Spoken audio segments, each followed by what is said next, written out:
What we saw there was that all the variations of the cases that we were discussing were relevant in situations where I did not purposefully get myself into the problem of being out on the road late on Friday. It's all where, as it says in Sifches, just reviewing, it was Shahya Sabor Shadayin Yeshua Bayom. I thought that there was enough time for me to get where I needed to go. Then I ran into some problems. Maybe I miscalculated. Maybe there was traffic. Maybe there was the unexpected delay that occurred. But if it was a case of Mishiyotza Mibeso Samach Lachashecha, you went out and you thought, oh, the Shochach, the Hotzil Shuf Rabim, and I forgot that I was carrying something. I had something. I could have easily figured this out, but I didn't realize, and I forgot that I was actually carrying something. So lo hitiru lo b'shum echad me'adrachim hayli. Then there was no heter. Excuse me, Rod. You said Reish Samach Vav upstairs. What letter? Ches. Yeah. Het? Yes, exactly. Thank you. Yeah, we're just reviewing that from last week. So that was what we talked about. That all the things that had been mentioned previously are only relevant when it was not predictable. So the one piece, I don't remember if we read this comment of the Mishnah Berurah last week in Sif Katan Chaf Beis, but the Mishnah Berurah writes that there's no heter at all. Chaf Beis, so again, it's on page 82 if you're using the copies, if you're using, the Chaf Beis, it's about 4 lines from where it gets wide on the Mishnah Berurah on that page. רוצה לומר שיעשה כפי המבואר לקהל בסif יוד בייס בהגה. דיעתיר חגורו בשוק, והוא נופל ואומר לאין לי לשומרו. What do you do? So if I give you no heter, you're going to violate Shabbos, what are you going to do? So it's what it's going to say, we'll see when we get to Sif Yud Beis, the Ramah is going to mention that you're supposed to loosen your belt, essentially. Like you probably used to carry things, on their chagoro, on their belt. So you are to unfasten that in the marketplace, and it's supposed to fall on its own. And you'll ask a non-Jew to watch it for you. That's your best bet. That's the case where you're actually in the shuk, so you're in a marketplace. So there are people presumably around. So similarly here, you have to just let it drop. These are items that you should never have been taken with you. You knew you were going to be in a bad situation. So you have to suffer the consequences there's no way to carry this back into an area where it will be protected. And perhaps you will lose your wallet. Perhaps you'll at least have to take that chance.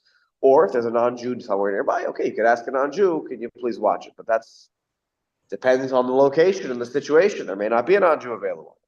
Now the Eliyahu Rabbah brings here, the Sefer Eliyahu Rabbah, Hevidas HaRashba, he brings the Rashba, the opinion of the Rashba.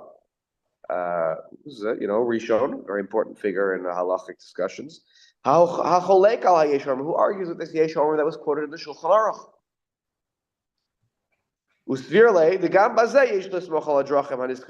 And he says, nah. Even if you completely mess up, like you could have seen it coming. You took something out at 5 p.m. Shabbos is starting in an hour, and you were going to go on a 2-hour walk. Do a little math, that doesn't work out so well, but you were whatever. You made some, I don't know, something went wrong in the wires got crossed in your brain, whatever. You took something and you said, well, I'll deal with it before Shabbos. I'll put it somewhere before Shabbos actually starts. Shabbos starts, you didn't deal with it. Now what do? So according to Rashba, you do have all the avenues that we talked about before available to you. Even if it was a case where, as the Shulchan Aruch put it, you went out of your house, and you forgot that you still have something in your pocket and your whatever. So even if you were careless. Yeah. Basically, he's saying that even in that situation. And the Eliyahu Rabbah writes the cost of the Yesh Lismo Chala. Says halacha la masa, you can rely on this. So look, if you ever find yourself in such a situation where you're in a place where you need to you can't carry things, But you also don't want to leave them because they're particularly valuable. So you can use one of the avenues that we talked about before. If you have an animal with you, there's one way to do it. If you have cheresh, shoter, katan, the deaf mute, the person who's completely not there mentally, or a minor. So we talked about some of those avenues as well open to you, or if none of those are open to you, walking pachos me'arba amos, stopping, start again, stopping, start again.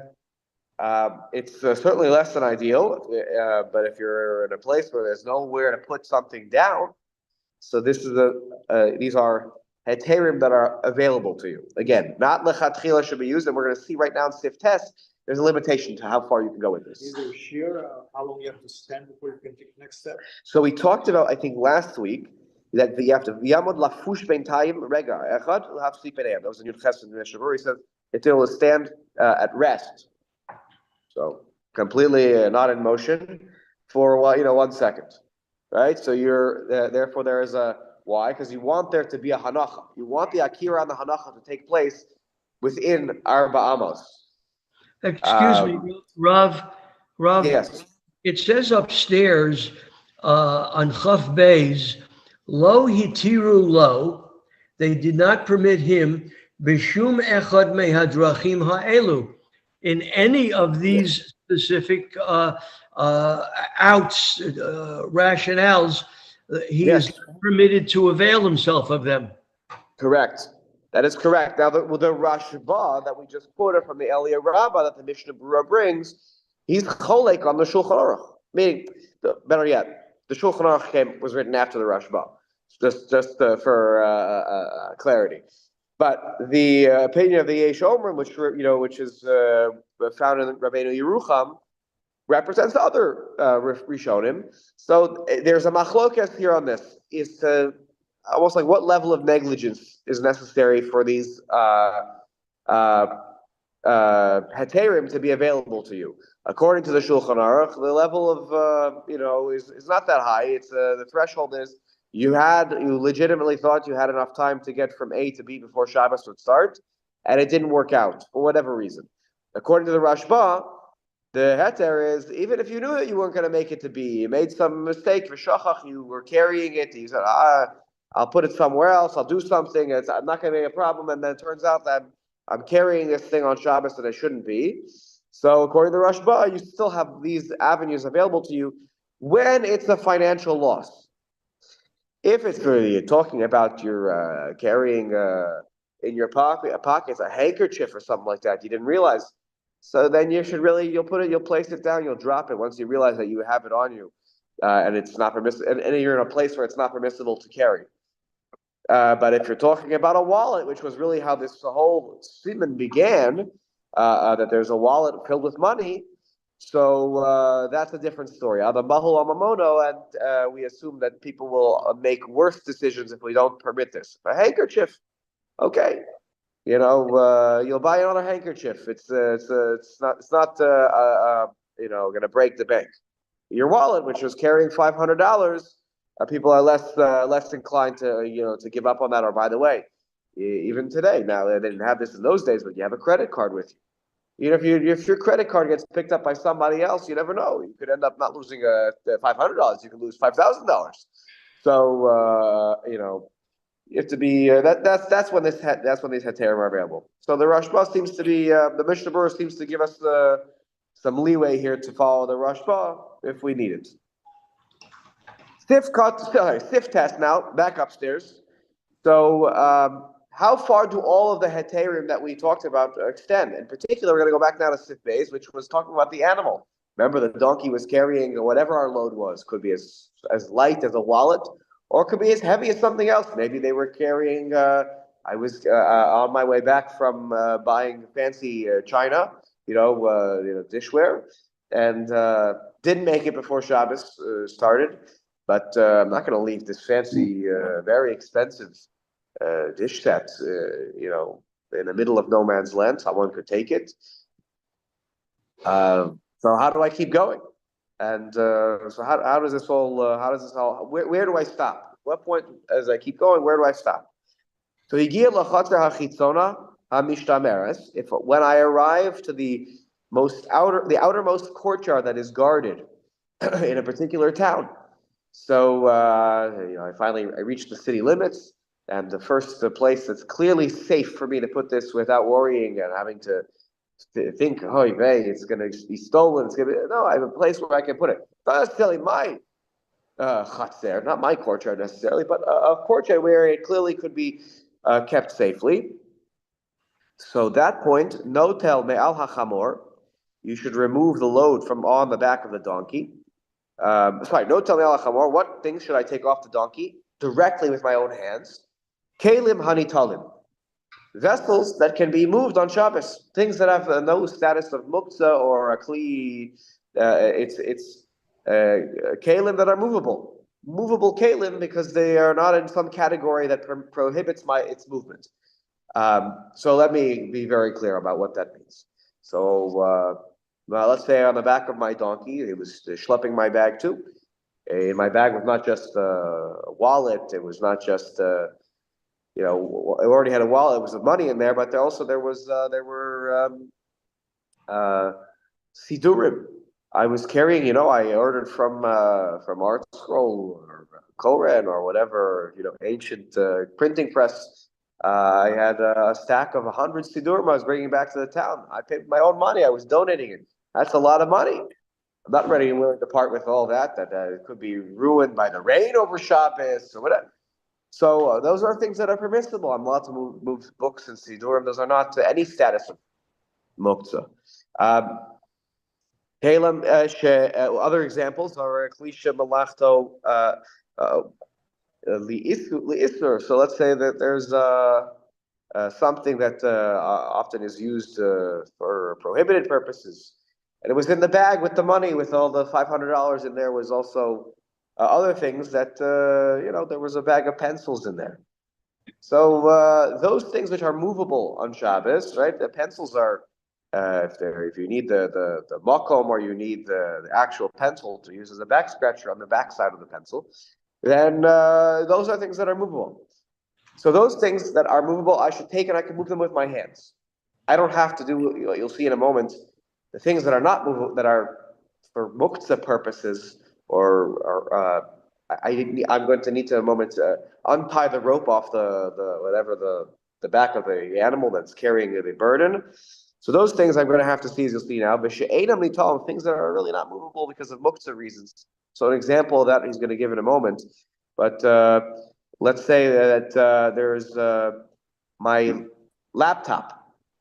My laptop this one is already eight and a half years old, so I probably wouldn't be in this category. But this laptop that I have here is when I first got it, I would never use it for any other purposes except to use the laptop. So that's the muktzah machmas chesron case. I don't want it to be damaged in any way, and I don't want it to lose any value. So if you have a very special items that you would never use in any other way or fashion, so then it is its own category of a kli that cannot be touched, cannot be moved on Shabbos. Very strict category. So let's say I have something of a really valuable nature that I would never use for any other reasons. So those things, how do I move them if I'm not allowed to typically move them once I'm in this chatzer? So I'm matir es hachavalim v'hasakim noflim. I will untie the ropes that are holding this together on the back of the donkey, and the sacks will fall on their own. Now, you're thinking, okay, that's good in some ways, but now what's the problem, of course? It's outside. Yeah, it's outside. Let's say there's a barn there in the chatzer. I put it behind the barn. Or I tell the owner, I guess I just arrived. Can I drop my things here? It's Shabbos. If they're Jewish, they'll understand, hopefully. If they're not Jewish, so you explain to them, hopefully they'll be understanding. Well, if they're not, by the way, we've talked about in the past, if I see that I don't trust, then you probably can keep going until you get to the first place where you know that your stuff is safe, which might not be your house. It probably won't be your house, statistically speaking, unless you're the person who lives at the edge of the town. Rav, however, if the sakim fall, then you're not allowed to be metaltel the sakim under any circumstances because they're absolutely muktzah, and we Correct. haven't established that they have an alternate function on Shabbos. Correct. You're going to leave them there. They're going to drop on the ground. You're leaving it in a safe place. It's a chatzar hamishtameres. It's a garden. It's somebody's courtyard. It's in that sense, it's basically private property. You're asking somebody for a favor here to leave it on their private property. It's a chatzar, so maybe it's mixed, jointly owned by a few different families. But it's a place where, at the end of the day, Simeon, I'm not worried someone's going to steal it. Look, there can always be theft. People can break into a home and steal things, but here it is a semi-private area, and therefore there's not a legitimate fear that not legit. There's not a real fear here that people are going to engage in theft with these items because they're on somebody's property. So. That's what the Shulchan Aruch goes to. What if they're glass? And now you're gonna say, what's wrong with a glass? If I have drinking glasses, that's not any kind of muktzeh or issue with carrying a glass. We often use glass cups at our meals. Right. So what kind of a glass? But even that, if you're a salesman, though, it's It's not the end of the world to carry the glass. The glass itself is permissible. It's used for permissible things. Now, how can I use glass in a way that's not permissible? What was that? You're right ahead. This glass is not allowed to be moved. Higon, for example. Shehem kosos shel makizei dam. They're cups, they're glass cups that are used by bloodletters. This is an ancient medical practice. I don't engage in this. But if you're a bloodletter, so you have to collect the blood in something. You got to collect the blood. So they use this for blood. So you know what? These weren't washed. There's blood stains all over these cups. There's literally the remnants of blood in these glass cups. For the bloodletter, okay, he doesn't wash it so carefully. Because you know why? The next person who he does it with is also going to have blood in there. So why do I have to wash it? It's blood. Blood is blood. Now it's Shabbos, though, and so shit. And so now, what's the status of these glass cups which have blood stains in them? She'ein re'uyim l'Shabbos Shabbos l'chlum. They're useless on Shabbos. You're going to drink from it? No one's going to drink from this. These glass cups are garnished. They're only bloodletting cups because they were never washed. So they're usable for nothing. L'fishay me'ustim, because they're disgusting. Now, by the way, did you know that that's the category of muktzah? You're going to learn all these things when you get to around shin, tes, shin, yud. Muktzah machmas mios. When something is disgusting, it's also considered a sign of set aside.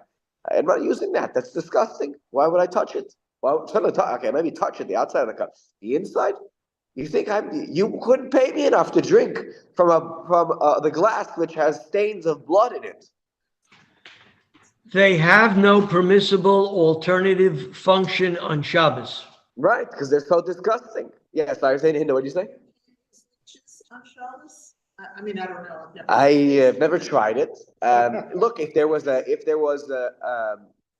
let's back up. Why did people use why did people engage in bloodletting? They thought it was medically necessary. If there was a fear, forgetting whether or not it's one thing that treated everything. Well, if you had high blood pressure, it was pretty good, Yes. So. What bill you got better? So it does have. So if there was, forgetting whether it's scientifically accurate or not, but if the idea was that engaging in bloodletting would be a matter of sakanas nefashos, if I didn't do this, there was a belief that would mean that I was in danger of losing my life, actually sakanas nefashos, then okay, that's one thing. If it was just bloodletting for some other reason, then it would be then you can't just do that. You're not allowed to cause a wound in yourself for no reason. But if it's for life, for saving your life, of course it'll be allowed. But here, this person is in the clear. This person works in the bloodletting business. Why are you carrying around clays, the chuchis, which are filled with blood, right? And so these particular glass cups are not usable and not movable in some ways on Shabbos. But if I untie the rope and the sack with all the glass containers falls, Right. I lose all my glass containers and everything breaks and goes all, it's a bunch of broken pieces. So what do I do here? And by the way, so he obviously said, but the Shulchan Aruch obviously says the obvious here. The yiplu la'aretz yishavru. If they fall to the ground, they will predictably break. So what should you do? Maniach tachtehem korim uktasos. So you should go and grab some mattresses and pillows and place them underneath the spot where they're going to fall. Then untie the rope and let it fall off the donkey. Now he's saying, where did you get the pillows from?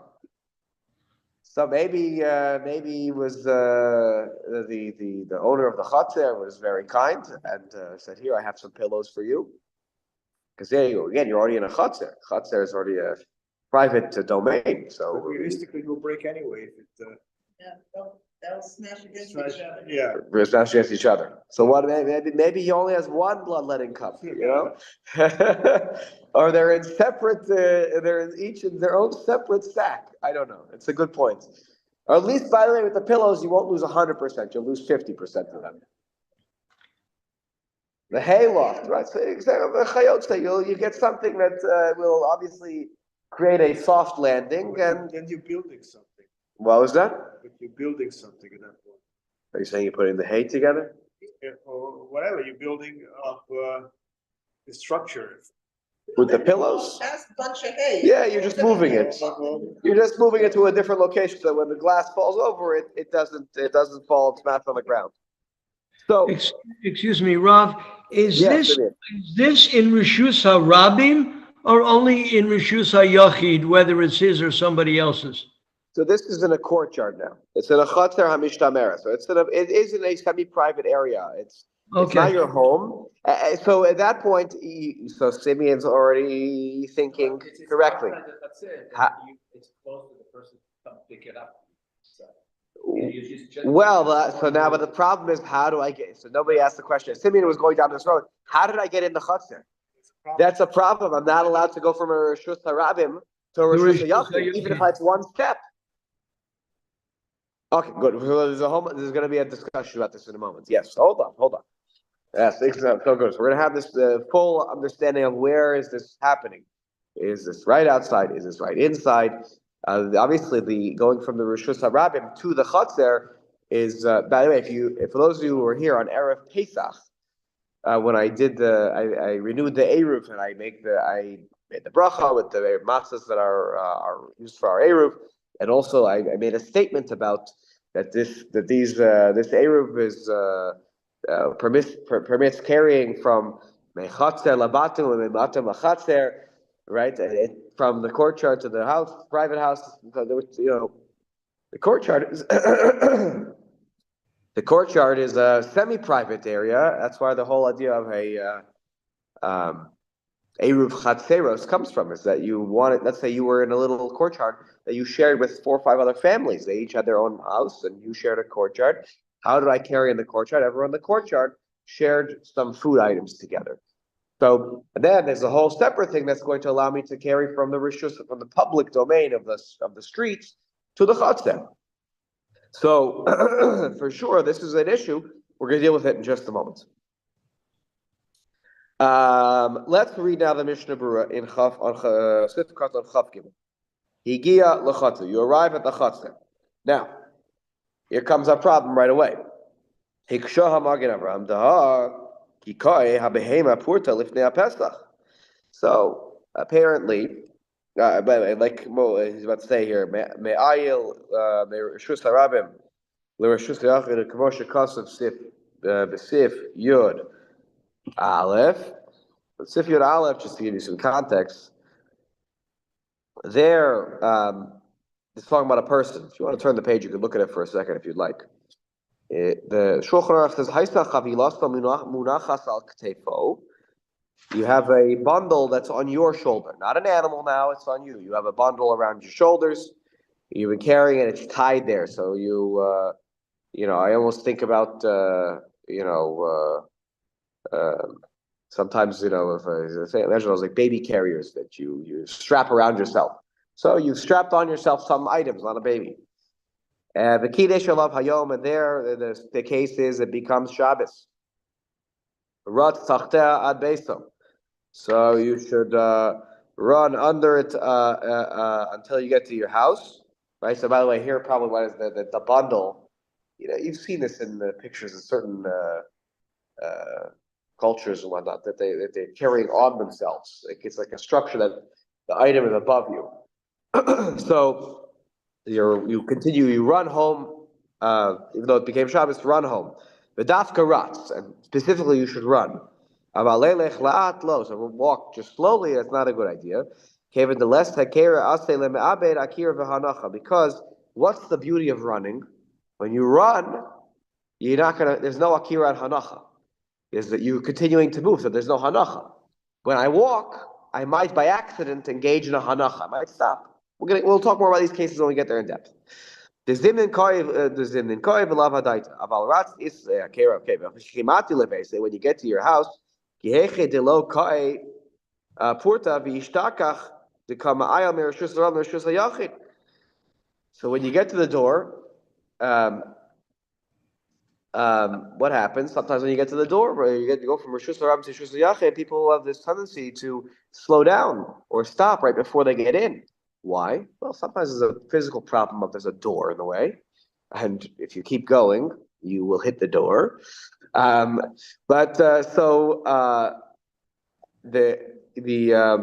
suggestion was when you get a little before the door, so you'll stop,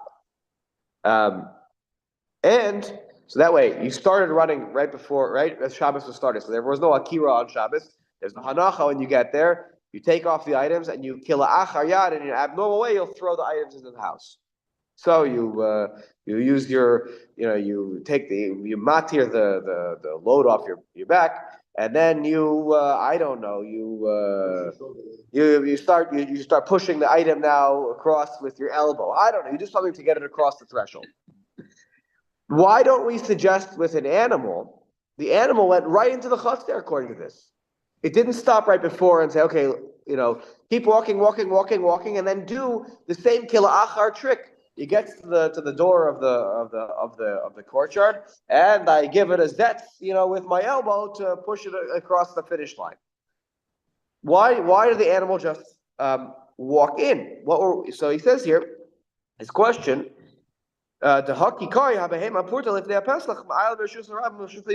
worried that he's bringing it from Rishus Harabim to Rishus Yachid? Right? The animal will stop right before it gets to the door of the chatzir.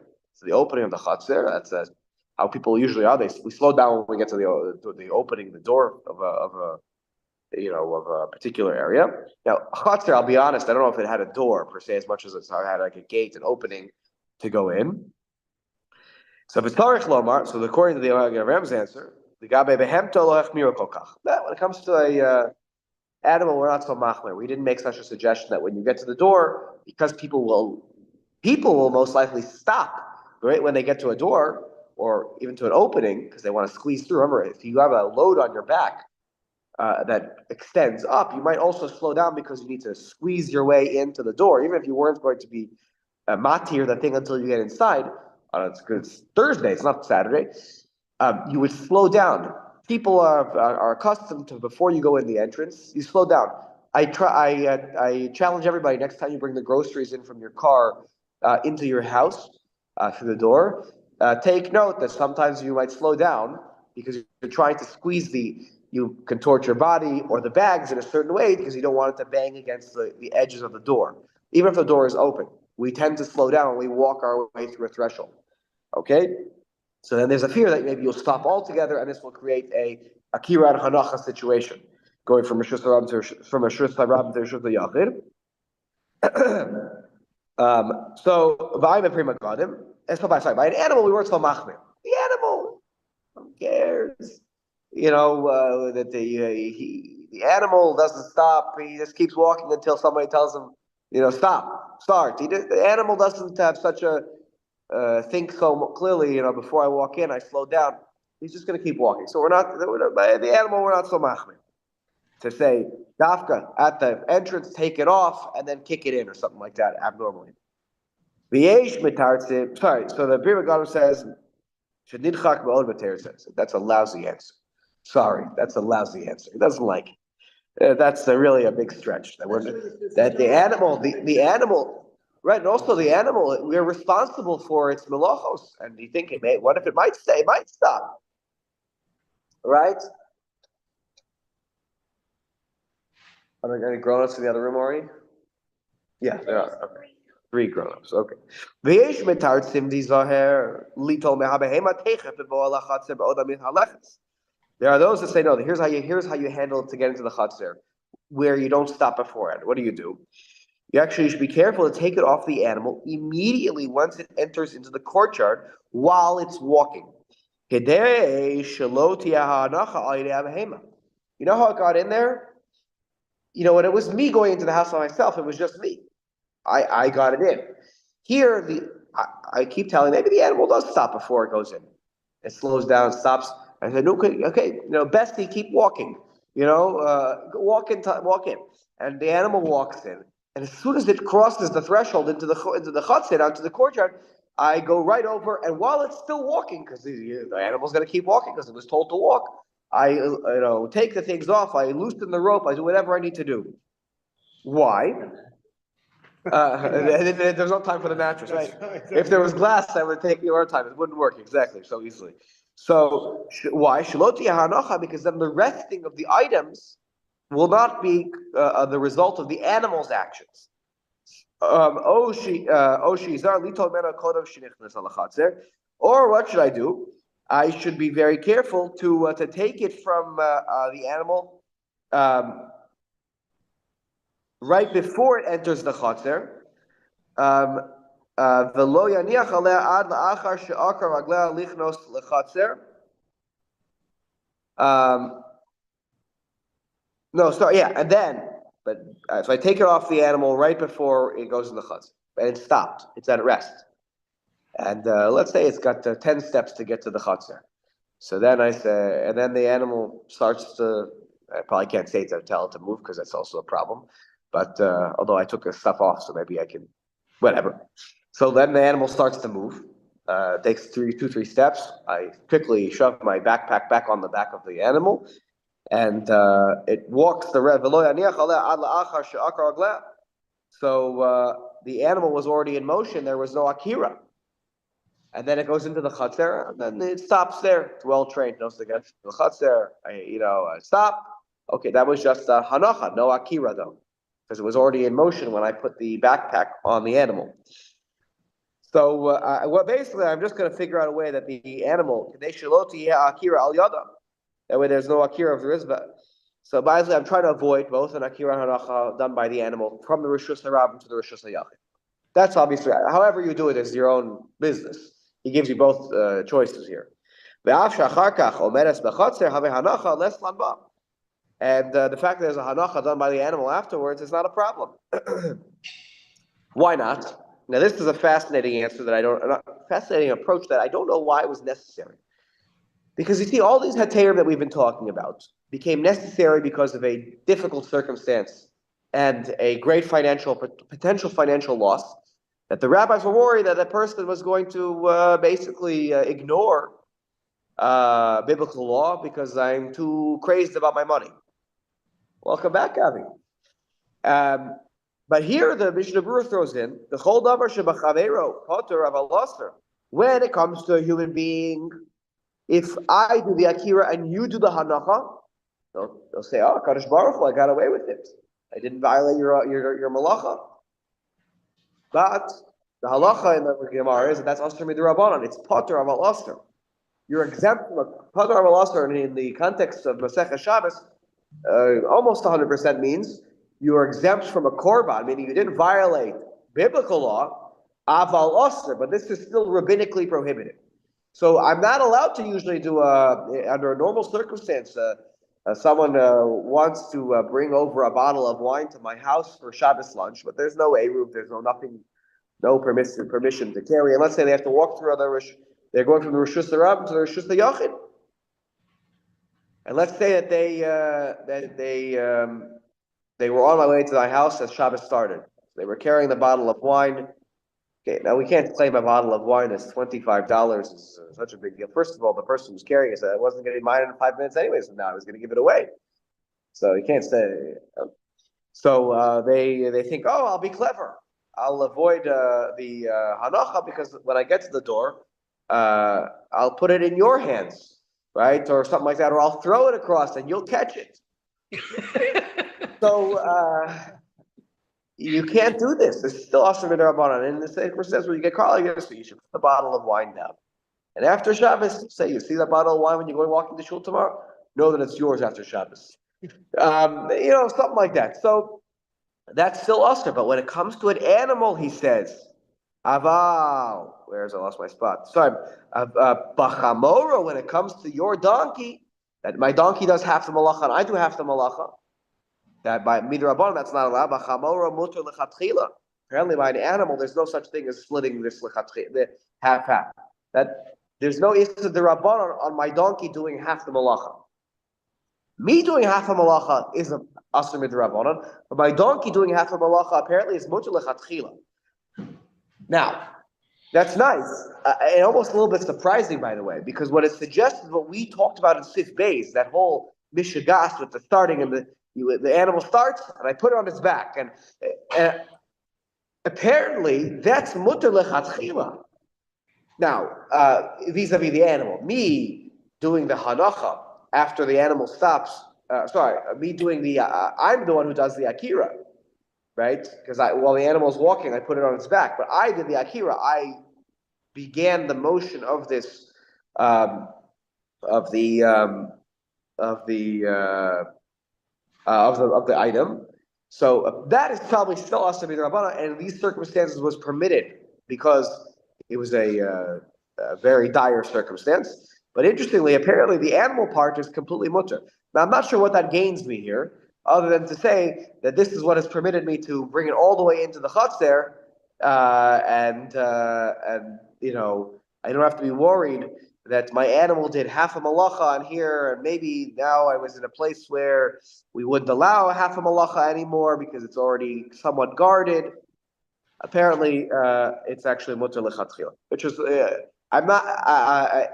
I could actually think of some very practical uses for this halacha. If you happen to be out with your animal before Shabbos is starting, and it's carrying something, and you're close to where you need to get to, and the animal is already in motion when Shabbos starts, you should encourage your animal to walk all the way home, because apparently it's mutar lechatchila to only do half of this, and you don't, which I guess is the whole point of this. But you could think of other ways in which your animal, who only does half a malacha being mutar, may help you avoid some bigger problems. Anyways. Take a look down. Rav, according to the Chafetz Chaim, you don't do akira. You just untie it, and the thing falls by gravity. Yes, at the end, once you're in the chatzer and you're unloading. So if you're unloading things that are permissible to use, you have a shipment of 200 art scroll sidurim, as I said before. So you can use your hands to unload that off a donkey, because art scroll sidurim are movable. Koren too. I'm not partisan here. I like Koren. I like art scroll. Riyad Yisrael is also great. What do you guys use in the Sephardic minyan there? I don't know. They're all good. Sidurim are good. So if you have a shipment of sidurim, of course you could take it down with your hands off the animal. It's only when you can do akira. You can do akira in Rishus HaYachid. Yeah, things like when you're in a Rishus HaYachid in your own home, even if there's no eruv around the town, you can move things in your own home. A chatzer that's hamish tameres. Let's say it's a completely enclosed chatzer. Let's assume that there's an eruv chatzeros here for the purpose of this discussion right now, because let's say the families in the chatzer have permitted carrying here in this space. You can move things in a chatzer hamish tameres with your own hands that are permissible to move. There are things that are within your own home that you're not allowed to move. So those things, if the donkey is carrying those things, you'll untie and you'll let them fall. And You if they're see, if there's a fear that they'll break, so go and get some pillows. you used in your example something that might have a practical use on Shabbos. But if you go back to the glasses used for blood, that they themselves have no use on Shabbos, aren't they Right. still muktzah? Yeah, so if you have glass, meaning if you have something that is muktzah machmas mios, muktzah because it's a very expensive fancy item that I would never use for some other reason. If I wouldn't be permitted to carry it or move it on a regular Shabbos, Simeon, then assume that if my donkey is carrying that, then I will need to be matir the chavalim. I need to loosen the ropes and let it fall to the ground. If it's valuable and precious that it might break, then get some pillows and mattresses, to try to avoid the items breaking. Okay, now we're going to have a crossover of two halachos that usually don't go together, but will go together now. Take a look at Chav Daled. So my donkey is carrying these things, gets to the chutzer. My donkey is a hard-working donkey. But there's another halacha that's important to know. That doesn't relate to my donkey, it relates to me. That if I have a wagon, and by the way, here the example actually I believe is wine. If you go to Shin Lamed Gimel, let's say that there are some barrels of wine that were on the back of my wagon. My wagon made it, maybe even before Shabbos. I got to the chutzer, but I got there, it was 10 minutes before. These wine barrels are quite heavy. I need a friend to carry them with me. If I drop a wine barrel, the thing could crack open and spill everywhere. So I need my friend, and we couldn't do it before Shabbos started. So there's a halacha that if there's a very, very heavy items, more than 15 15 sa'in, okay, 15 sa'ah. So it's a very heavy item. I don't know how that equates in pounds. I'm not sure. I'm sure I can actually look it up, but it's a very heavy item. I am not allowed to carry a very heavy items on Shabbos. Even if I'm in a perfectly inside a building, you move heavy items. Why? What's the category of prohibition here? It's the ubta dechol. It's the tircha. This is not you're going to be, your back is going to be aching. You're doing hard work on Shabbos. Not that moving things is of course permissible, but once it gets to a certain threshold that you're not just sweating. It's your knees are buckling. So then those kinds of things you shouldn't be moving on Shabbos because it's not something you do on Shabbos. Leave that for the weekdays. Now there are some heterim. If let's say you need the wine because otherwise what am I making kiddush on? Then there are some heterim for moving it. But if you're just moving it, there's not really a real good Shabbos reason for moving it. Maybe you could try to justify that you shouldn't move it. Shabbos, you shouldn't be having such a tircha on Shabbos. So what happens if on the back of my donkey, I have such a load? My donkey, Baruch Hashem, bless my donkey carried a heavy load. So now what do I do? I was late, Shabbos started, but I had a tremendous amount of valuable items and my donkey is carrying them. By the way, go back to my example of 200 art scroll sidurim. Let's imagine that there are a tremendous amount of boxes, heavy boxes that maybe not so easy for me to move. I could move them, but they're swaying under their weight. So here, good. Here's the next different halacha of tar ba'alei chayim. So here, just sit on the dock. Perfect. So I don't know if somebody can hear. Hinda piped in here and said, "Tar ba'alei chayim." The animal is also the animal can't suffer. So even if the load is heavier than 15 sa'in, which usually I'm not allowed to carry such a load because it's too much of a weight on Shabbos.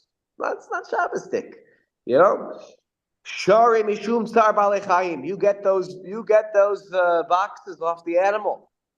Because that's tar ba'alei chayim to leave it on the animal for no good reason over Shabbos. Because on a wagon, if you park your wagon in the chutzer, leave it there till Motzei Shabbos. The wagon doesn't suffer. The wagon has no has no pain. The wagon is a wagon. But your animal, you cannot cause undue pain to an animal for no good reason. Right? And now you're going to make this animal stand all Shabbos? Because if it was, by the way, a very light, thing, so if it's lighter, first of all, I could take it off. Um, but if it's something that the animal could carry it over Shabbos, no big deal. It's carrying a 1 pound wallet, a 1 ounce wallet on its back. Okay, so he's walking around with a wallet all Shabbos. Okay, but the animal here, Tesla, is even if it's more than that, even if it's less than that, by the way, also with that, you still can take it off because it's not the animal carrying a weight, even if it's 14 slein, is not kind. It's Tsar B'alei Chaim that animal should carry for 25. That's already was schlepping it for however long on the journey, but for 25 more hours, the animal's got to live under this weight. If it was talking about a wagon, you can't take off the wagon if it's a heavy load. Leave it on the wagon. That's the halacha that is in K'mosh Kosav B'Sof Siman Shin Lamagim. So we see here that Tsar B'alei Chaim actually can factor into forcing me to remove the burden. And if the animal is going to have any amount of pain, and that may be pain that accrues over time, because they carried it for you all the way here. Yes, but the more you live under the weight of a certain amount, the more it's not exactly a joy. And also, the donkey is no longer in motion. The donkey wants to try to sit down and rest. And how do you rest with a 15 on your back?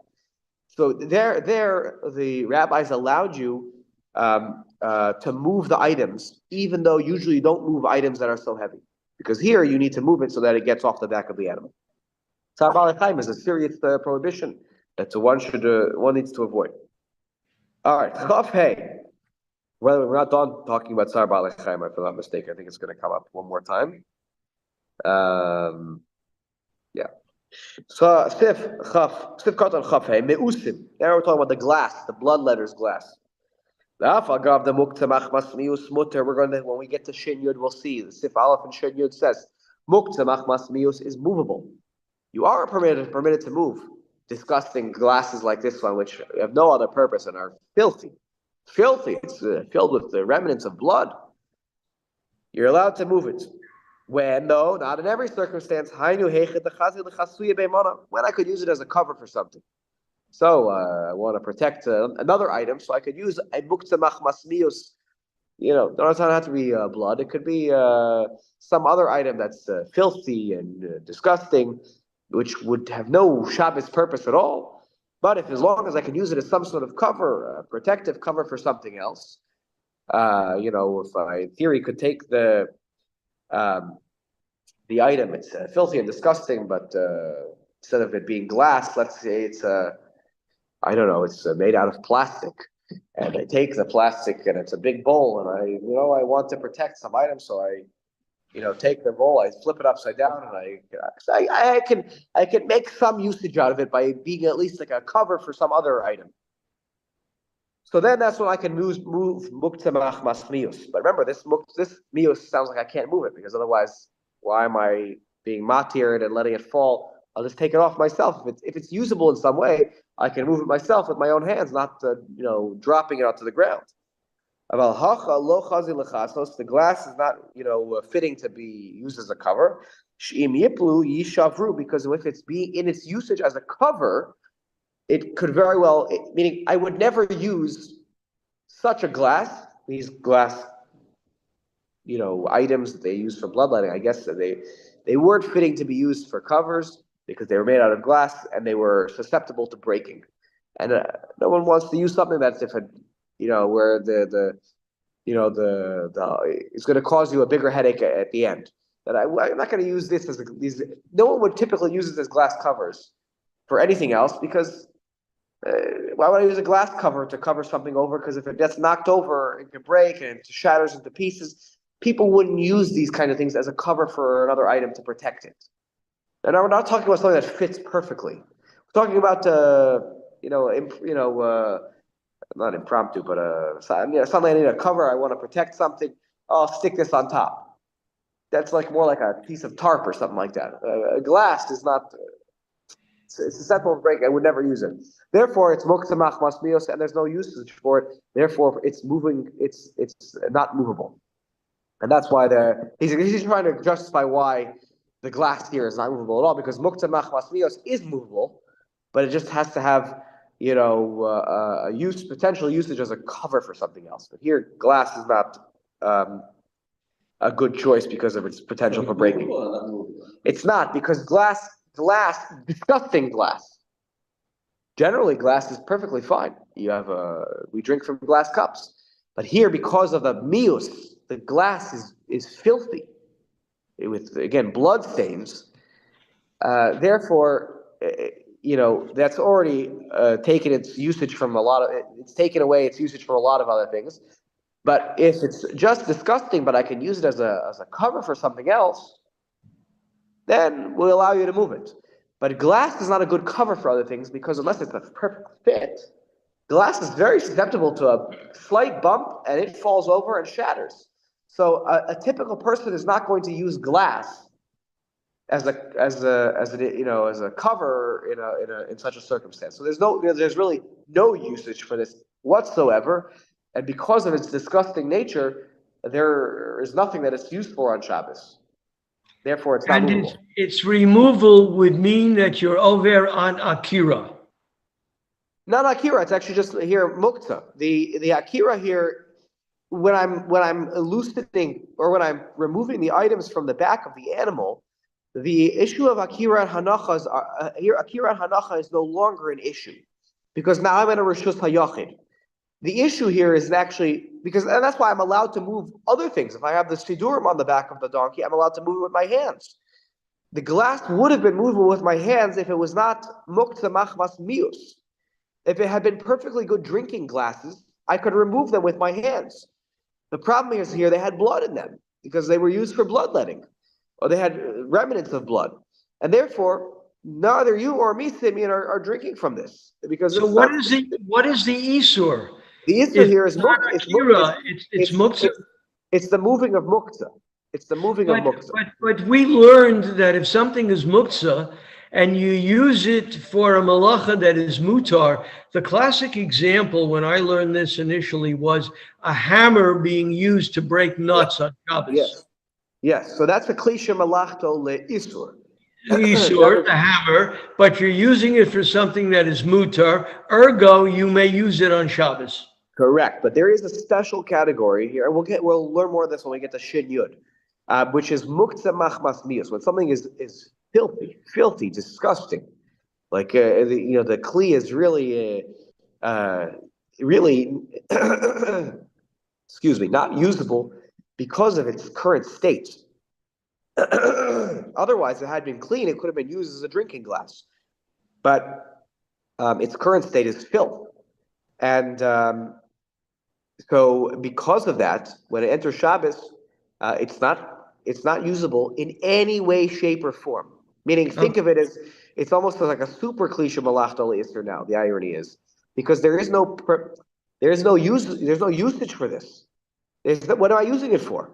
And if it has no usage because of its disgusting nature and state, therefore there's at least with a klisha malachta le'isur, I could use it for something permissible. So therefore I can move it. Here, there's nothing I can use it for. Therefore, there's no heter to move it. We'll talk more about it when we get to that simon. The potential use is all that matters. It's not like you have to in much of the discussion about kalim, yes.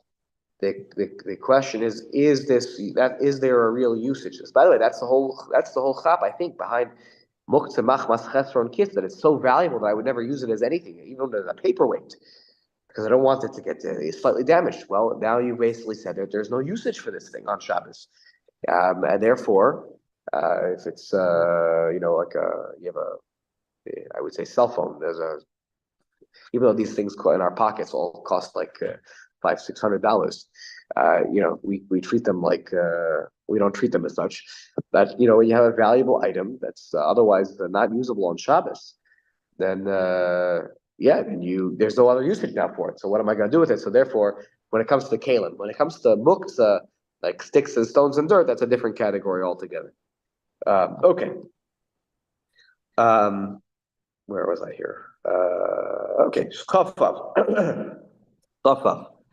So, oh no, so we didn't read Chafav in the top part. Okay, so let's take a look now back in the Shulchan Aruch. The Shulchan Aruch says the following. When am I able to take these things off? V'dafka b'masaos ketanim. When I have a small burden on the back of the animal. Shnei אבל אם הם גדולים שאינם יכול לשמוט הקורים מתחתיהם, אסור להניחם מתחתיהם, מפני שמבטל כלי מהכנו. So when can I remember I have the glass that's potentially going to fall? So the heter was go get some blankets and go get some pillows and mattresses so they don't break. So when can I do that? When the burden that will fall onto the pillows is not so heavy. But if it's a very heavy load that when it plops down onto the things that are soft that will prevent its breaking, if it's so big, I can't even pull the pillow from underneath it now because this thing fell and it's a good 75, 100-pound weight that came smashing down on this. So now I can't even get my pillow back. My pillow is mamish stuck there unless I move the other item, but I'm not allowed to move it. The idea was here I was gonna let it fall and stay there the rest of Shabbos. It's in a chatzah mishtameres. Okay, so it'll stay there the whole Shabbos, and I'll pick it up after Shabbos. I'm not at this point. You can't claim financial loss. No financial loss. It'll stay there all the Shabbos, and you'll be okay. You'll be okay. But now I can't get my pillow back. Now, what's the problem here? Who cares my pillow? We've talked about this one. What's the problem? What's the problem with the pillow now being stuck underneath? Well, if the pillows are insufficient. No. Okay. What do you say? You change the use of the pillow. What's the technical term halachically? Mevatel kli behecheno. Remember we learned this about a month ago now. If I take something and I remember the oil that was dripping, remember the dripping oil? So if I now render a kli that was otherwise perfectly usable on Shabbos unusable, because here in this case, I put the pillow down, I untie the rope, the burden falls off, it's now too heavy for me to pull if it's small that I could, yank the pillow from underneath, okay, no big deal. But if now the pillow is mamish stuck, I can't move the pillow until I push the muktzah away, but I can't move the muktzah. Now my pillow is stuck for the rest of Shabbos, and I've been mevatel kli me'echeno.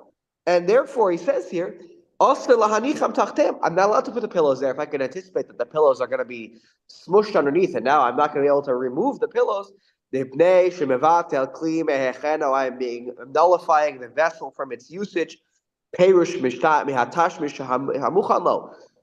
is supposed to be should be ready to be able to use it any second to be used as a pillow, and now it's doing not that. The rest of the Shabbos. There's a problem there. Yes, Tommy.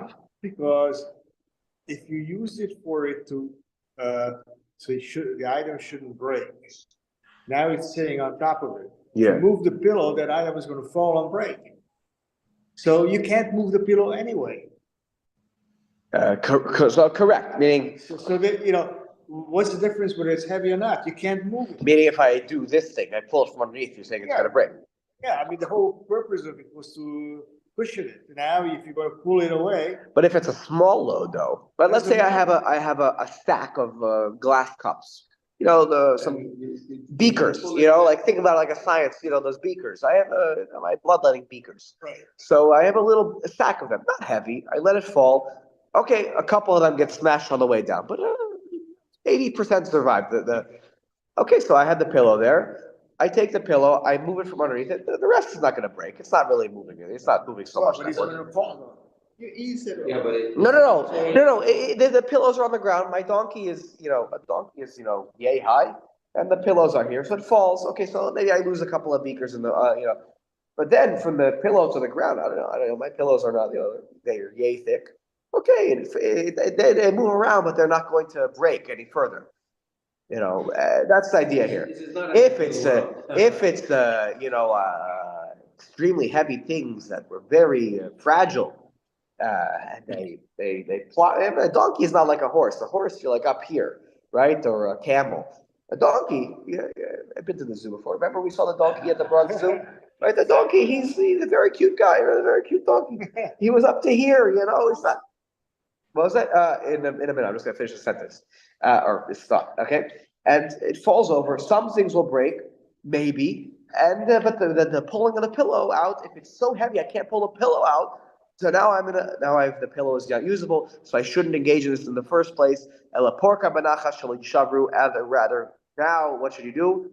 Sounds like here you should just remove them. Sounds like by hand. It's not less than ideal. You shouldn't have done this in the first place, but you're stuck. So rather remove everything by hand so that it doesn't break. But maybe I should just leave it on the animal. Since I can't move it anyways, maybe I'll leave it on the animal. Why can't I leave it on the animal? It's not fair to the animal that it should suffer the pain of having to carry this the rest of the Shabbos. So if it's so big that the pillow would be stuck, you can't say, well, I'll leave it on the animal. No, that's Tsar Ba'alei Chayim to leave it on the animal for the whole Shabbos. Rather, at that point, better to take it with your hands. You have no other choice because Tsar Ba'alei Chayim is perhaps an Issa D'Oraisa. It's a very serious prohibition to cause pain, undue and unjustified pain to an animal. That's a whole topic in and of itself about Tsar Ba'alei Chayim and doing testing on animals. You do medical testing on animals. Lab rats and whatnot.